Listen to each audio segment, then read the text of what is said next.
Are you finally ready to begin painting that 3D print and you're not sure where to start? Maybe you're looking to critique your methods to get a higher quality paint job. I've got all this and some additional tips in today's video, so come check it out.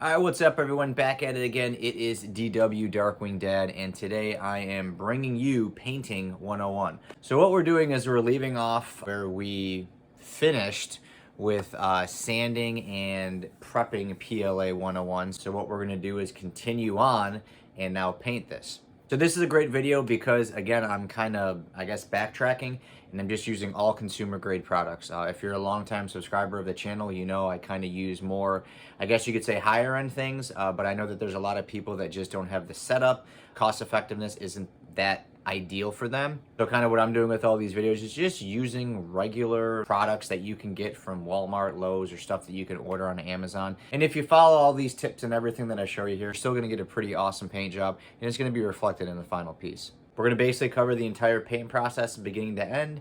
So setting up, painting, if any hiccups were to occur along the way, clear coating, and proper wait time, in addition to some other tips and tricks and some information that you will find very valuable, whether you're just getting into 3D printing and painting, or if you've been doing this a while and you're just looking for some more general knowledge and, like I said, to critique your painting method. But it all starts with the setup. So what I'm actually going to do here is start talking about these spray shelters that I like to use.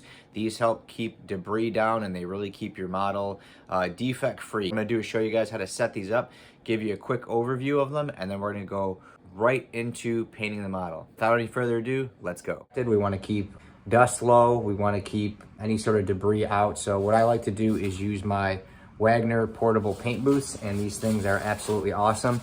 If you have kids, obviously I do, they're just little pop-up tents, and this is a medium-sized one, and they just pop up like this. They're awesome to use in garages or any place. Obviously, I'm using it in my shed. Let me show you this tent, and then I'll show you how I'm getting some paint spray. Tents are real cool. It's the Wagner spray shelter. I have three. I have one for primer, I have one for base coat, and then I have one for clear coat. So you can see I've got the other two over there. But the way these work is, like I said, they just pop up. They pop up and they collapse down pretty easy.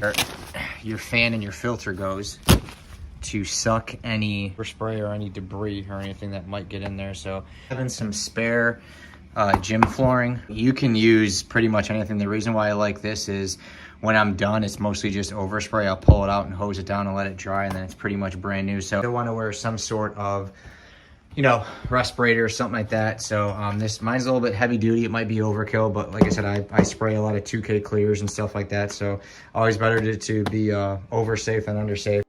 Once you have your spray shelter set up, it's on to paint. So the first thing we want to do is wipe down our model with a tack cloth.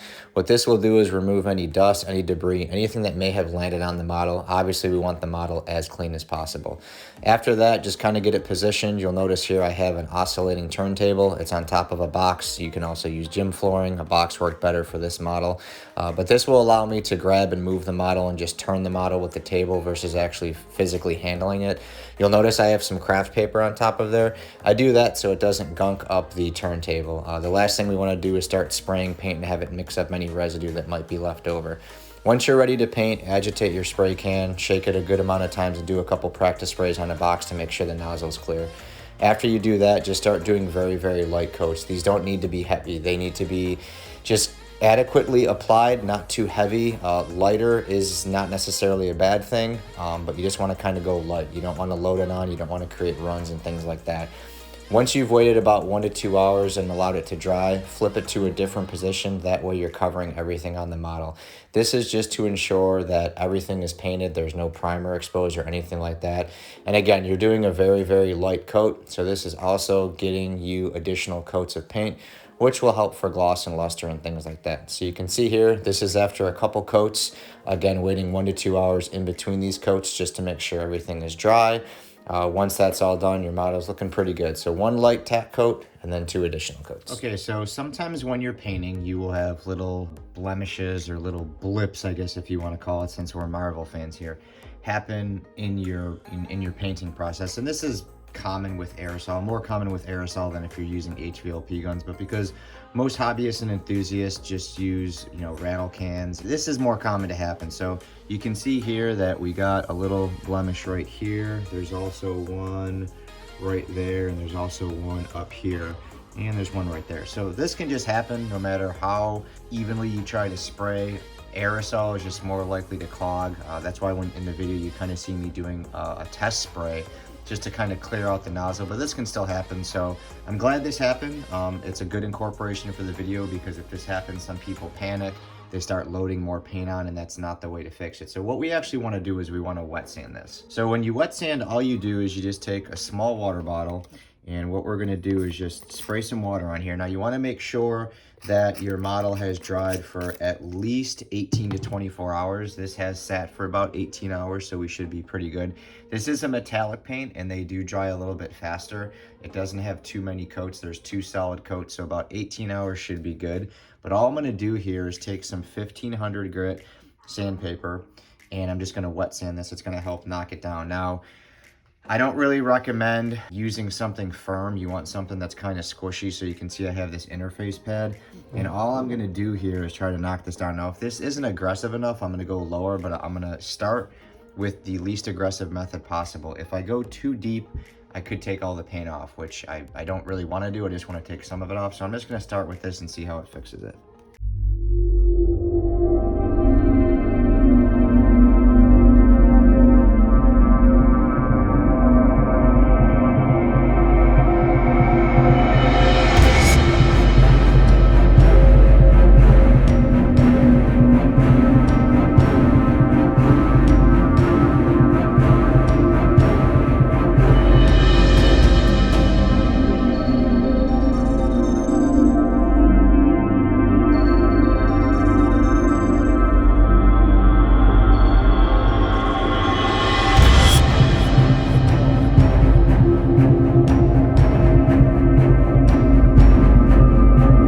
With metallics, that if you wet sand these, even if you put clear coat over, you can see how there's just like a minor, you can still see the little ring, like the little drip, you know what I mean? So what we want to do is paint back over that. But the point of this is me showing you, if you get a drip, if you get a run, if you get some debris in your paint, the easiest thing to do is just wet sand it with something very light. You don't want anything heavy, because we don't want to put gouges or scratches in this, because you'll see that through the paint. So what I'm going to do is I'm going to go around with the 1500, because that worked great, and then I'm actually going to follow it up with some 5000 grit. What this will do is kind of, in a sense, buff them out. I hate using that term buff, because that's really something where you use, you know, compound and a pad, but this is so fine and so smooth. That's really what it's doing, is it's refining and smoothing it and kind of buffing it out. And if you hear that squeaky noise, you can, that's actually how smooth it is and how smooth it's making the surface. So we don't want to make it too smooth, because if we make the surface too smooth, it could create adhesion problems. But the only purpose for me doing that was just to maybe get rid of any scratches I might have left in there from the sandpaper, but 1500 is pretty fine. So you can see here that pretty much completely smooth and gone, so we just have to paint over it. So very, very important, we do want to repaint. We don't want to buff this, we don't want to polish this or anything, because it's just not going to look the same, especially with metallics, because there's a pattern. When you spray it, all that flake and all that metallic, there's a pattern to it. So if we sand it and just spray it right in this area, you're going to see lines where the paint starts and ends. So unfortunately, we're going to have to do another coat, knock these other sections down, get that resprayed, and then we can move on to clear coat. I'll give you guys some tips and tricks on that. So before I go ahead and repaint this, I figured I'd kind of show you. So some of you might be looking at saying, hey man, you know, that's wet sanded good and I can go ahead and clear coat it. I really can't see any difference. But I want to show you with this light here. See how it's dull right here? It's tough to pick up, but you can definitely see a color variance. Now that is because it's a little bit dull. The camera doesn't pick it up too great, but you can see here on my sandpaper how it's kind of like dark gray. It has pulled some of the paint off. So understand that with some flat paints, if it's non-metallic, you may be able to get away with it, especially if you've done a decent amount of coats. But even like right here too, where I wet sanded, it's hard for the camera to pick it up, but you can see that like the pattern has just been distorted. So if you understand, when you put clear coat on this, it's gonna amplify all of the shine. Right now, it's more like a low grade gloss, so you can't really see all of the flake. The second you put clear coat on this, you're gonna see that whole area where you sanded, because the pattern is gonna be distorted, you know. This has nothing to do with dust. This was just gunk from the, you know, from the paint can. So a little bit of a tip, don't be afraid to clean your nozzles. Something like acetone, mineral spirits, paint thinner, anything like that, because sometimes there just buildup occurs on the nozzle and it's inevitably will happen. You can even take toothpicks and pick tools and things like that to help clean them out. What I'm gonna do here is get the spray shelter set up and just do one final coat. Let it sit for about 10 hours and we can start putting some clear coat on this thing. All right, so now that we're doing our clear coat, we're gonna use our clear coat booth if you have multiple, a fresh box, the turntable. We remove the old craft paper, put a brand new piece of craft paper on. Again, we don't wanna dig up any debris. A fresh new air filter, that's gonna go in the back there. All there really is left to do is fire up the fan. So I got the fan on there, get that on high, that way it's gonna suck all the debris, overspray anything that might affect our model. Again, we want to wipe it down with a tack cloth, make sure there's no dust or debris on the actual mask itself. Hopefully you can tell by this video that all of that wet sanding that I did got rid of all those little blemishes that had happened in the paint. Again, I waited about 18 hours after painting this before we put clear on. It's very, very, very important that you give your paint adequate time to cure. Failure to do so can turn into some definite headaches here. But all I'm using is Rust-Oleum 2X Clear. Again, we want to start with very, very, very light coats. We don't want to do anything heavy, so same rule of thumb when we were painting. One light tack coat, followed by realistically as many coats as you want. Again, about 2 to 4 hours dry time for layers. Now with clear coat, the brand of paint is irrelevant. The type of paint is essential. So an acrylic paint, you're gonna wanna use an acrylic clear coat. With a lacquer-based paint, you're gonna obviously wanna use either a lacquer clear coat. It is also okay to use acrylic clear coat, although dry time may take a little bit longer. You do not want to put a lacquer-based clear coat on top of an acrylic paint. You will have a very, very bad time. So easiest thing to do, use an acrylic paint with an acrylic clear coat. Most over-the-counter paints are just that. So now we're ready to apply clear. So again, we want to agitate our can and just do a couple starter sprays here just to make sure the nozzle is good. And again, guys, same rule of thumb. We want to just start by doing some light tack coats. We don't need to put this on super heavy. You know, just patience is virtue when it comes to painting. So a very light tack coat just to apply on the model. And what's great about this is you wait 2 to 4 hours and you can apply this numerous times. You can do as many coats as you want. I recommend somewhere in the 3 to 4 range after you do your light coat.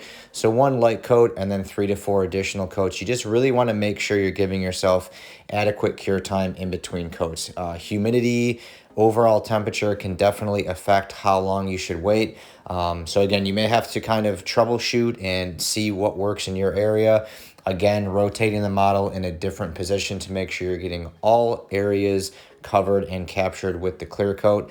Light coats, adequate coats, and then continue on. Obviously, the more coats you do, the glossier it can get, but you just don't want to put it on too heavy so you can avoid things like runs and wrinkling and things like that. So just do a couple adequate coats. Once you start seeing her glossy, it's pretty much time to wind everything up.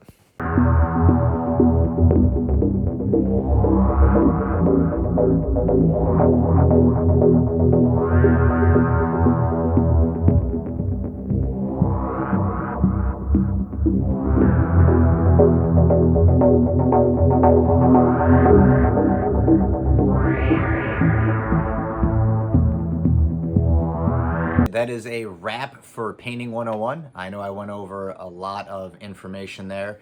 Nothing too crazy. Like I said, just a basic breakdown of guides to follow and certain things to follow that will have you getting all your 3D prints with a nice quality paint job just like this. So there he is again, the MF Doom mask there, looks great. And like I said, there were some things that may vary from location to location. Biggest thing is the wait time in between. You know, if you're in an area that doesn't have as high of humidity, or maybe someplace that's a little bit warmer, you may not have to wait, you know, as long. However, like I stated in the video, patience is virtue. Every time that I've seen somebody who had issues, you know, with painting, it's because, you know, they rush their work, and it's never bad to give yourself more dry time. The more time you give the model, the easier it's gonna be and the better your paint job is gonna be. So patience is a big virtue. A big tip, do like 2 or 3 projects. That way you're not staring at that one model, sitting there watching paint dry and then putting paint on it and then something bad happens. That's what I like to do, is have a couple projects going. That way I'm not focused on that one, because it's happened to me sometimes too. Just your patience grows thin, you get really antsy, you want to finish that model. And like I said, every time I've seen issues happen in the painting process, it's when people just rush their work. And it has happened to me in the past, and I've learned to, like I said, overcome that. If you have any questions on anything that I went over in the video, feel free to leave me a comment. You know for sure I will reply back. If you're on the Discord, drop me a comment or drop me a message in there and I will be sure to reply. If you're a subscriber to the channel, thank you so much. As this channel continues to grow, better and better content is just gonna come out. So I thank each and every one of you guys for your ongoing support in the channel. Tons of things on deck for 2022. I'll repeat myself time and time again, but got a lot of cool projects. Make sure you stick around. If you're not a subscriber and you enjoy all things 3D printing, cosplay, collectibles, Disney, Star Wars, Marvel, maybe some MF Doom here or there, go ahead and click that subscribe button. So if you like any of the stuff you're seeing, make sure you click that subscribe button and come along for the ride. If you liked the video, if it helped you, make sure to drop me a comment and give me a thumbs up. That's it, guys. I hope you guys enjoyed this video. I hope you liked the end result. I'm thrilled with it. Looks great. So that's it for now. Doom out. DW out. Until next time, later.